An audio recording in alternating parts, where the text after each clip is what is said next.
उत्तर भारत के एक दूर दराज इलाके में घने जंगलों और फैले हुए खेतों के बीच बसा था चंदनपुर गांव। ये गांव छोटा था, लेकिन अपनी सादगी और आपसी प्रेम के लिए जाना जाता था।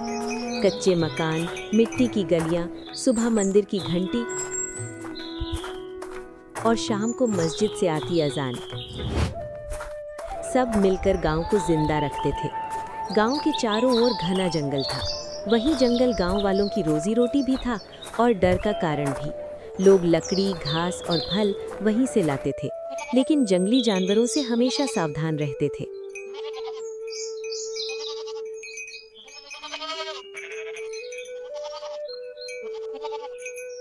रॉक्सी, ओ रॉक्सी, मैं जंगल जा रहा हूँ बकरियां चराने। जल्दी आना बकरियां चरा के। सुनने में आया है कि जंगल में एक आदमखोर भेड़िया घूम रहा है।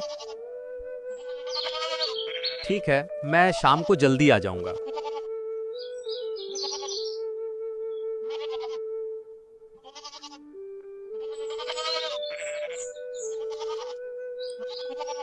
एक दिन गांव का चरवाहा भोला राम रोज की तरह अपनी बकरियां लेकर जंगल की ओर गया। जब शाम हुई तो भोला राम बकरियां चरा के घर वापस नहीं आया। मैंने कहा था इनसे घर जल्दी आना, लेकिन ये नहीं माने। आने दो इनको, आज मैं ही रहूंगी या ये। पर जब रात हो गई और भोला राम बकरियां चरा के फिर भी नहीं आया, तो रॉक्सी को चिंता होने लगी। अरे, ये तो अभी तक नहीं आए। मुझे चिंता हो रही है, कहीं उनको कुछ हो नहीं जाए। मुझे गांव वालों को बताना होगा।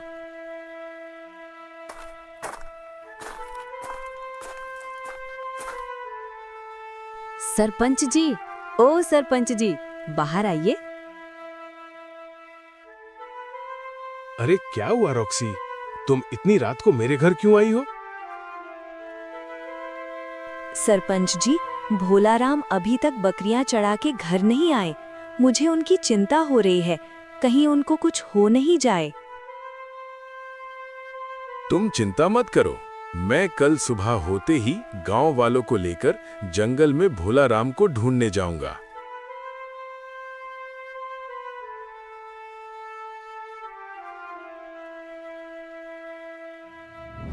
सुबह होते ही मुखिया गांव के 3-4 लोगों को लेकर जंगल में चले गए।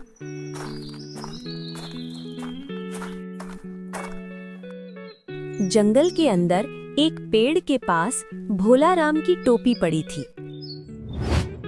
ये तो भोला राम की टोपी है। कुछ लोगों ने कहा, शायद किसी रिश्तेदार के यहाँ चला गया होगा। लेकिन गांव के बुजुर्ग दादा हरिराम चुप थे। उन्होंने जमीन पर पड़े निशान देखे, बड़े, गहरे और खतरनाक। उन्होंने धीमी आवाज में कहा, ये किसी जानवर के पंजों के निशान हैं और ये जानवर आम नहीं है। तुम ठीक कहते हो, ये किसी जानवर का ही काम है। मुझे गांव में पंचायत बुलानी पड़ेगी।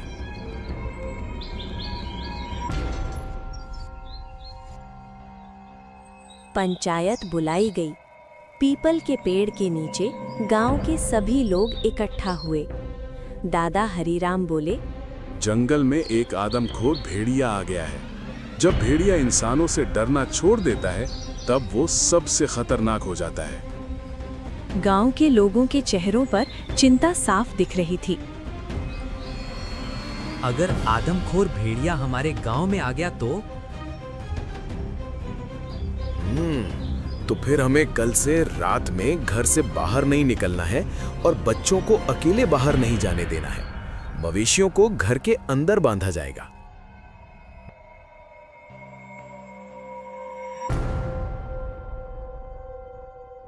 रात को दूर जंगल से भेड़िए की लंबी हुआ हुआ की आवाज आती।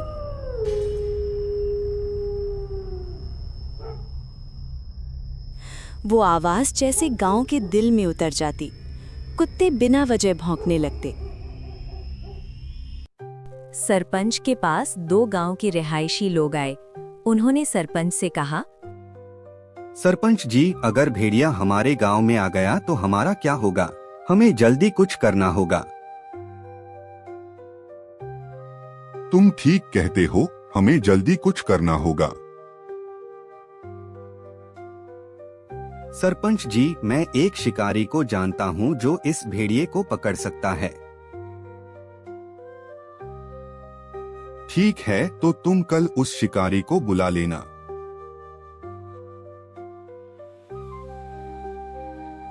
कुछ दिनों बाद गांव में एक व्यक्ति आया। नाम था रघुवीर सिंह। वह लंबा, शांत और गंभीर था। उसकी आंखों में जंगल का अनुभव साफ झलकता था। उसने जंगल के निशान देखे और बोला, भेड़िया बहुत चालाक है। ये सीधे हमला नहीं करता। हमें धैर्य और समझ से काम लेना होगा।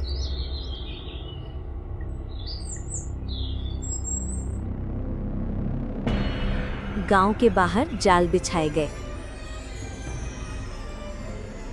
लोग मशाल लेकर पहरा देने लगे। किशोर, मुझे तो बहुत डर लग रहा है। कहीं वो भेड़िया यहाँ आ गया तो मेरा क्या होगा? मेरी तो अभी शादी भी नहीं हुई। तो डर मत, रघुवीर ने भेड़िए के लिए जाल बिछा दिया है। वो जरूर पकड़ा जाएगा। हे भगवान, मेरी जान बचाना। कुछ कहा तुमने? नहीं तो मैंने कुछ नहीं कहा।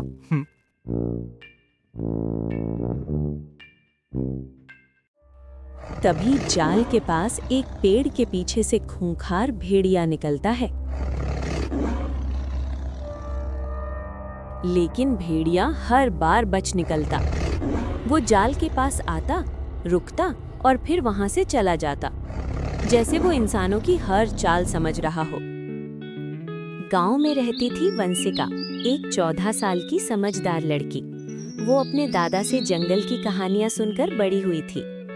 उसने ध्यान दिया कि भेड़िया हर बार जंगल के एक ही हिस्से से आता जाता है। ये भेड़िया गांव के एक ही रास्ते से आता है।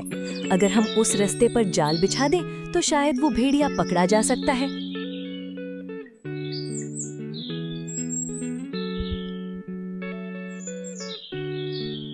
उसने ये बात रघु सिंह को बताई।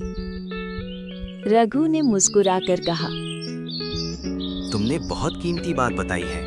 अब ये भेड़िया बच नहीं पाएगा। उसी रास्ते पर जहां से भेड़िया आता था, एक गहरी खाई बनाई गई। भेड़िया जैसे ही गांव की ओर आया, तभी वह उस गड्ढे में गिर गया। गांव पर छाया डर का साया खत्म हुआ। सरपंच जी ने रघु सिंह से हाथ जोड़कर कहा, पता नहीं हम तुम्हारा धन्यवाद कैसे करें। अरे, तुमने उस भेड़िए को पकड़कर हमारी बहुत बड़ी मदद की है। जानवर बुरा नहीं होता, हालात उसे ऐसा बनाते हैं। जंगल सिमट रहे हैं, इसलिए टकराव बढ़ रहा है।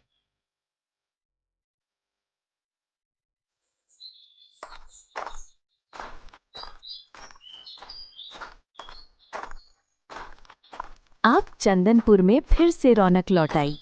बच्चे हंसते खेलते दिखने लगे। लोग खेतों में काम फिर से करने लगे। जंगल सिमटने से जानवर इंसानी बस्तियों की ओर आते हैं। प्रकृति का संतुलन बनाए रखना जरूरी है।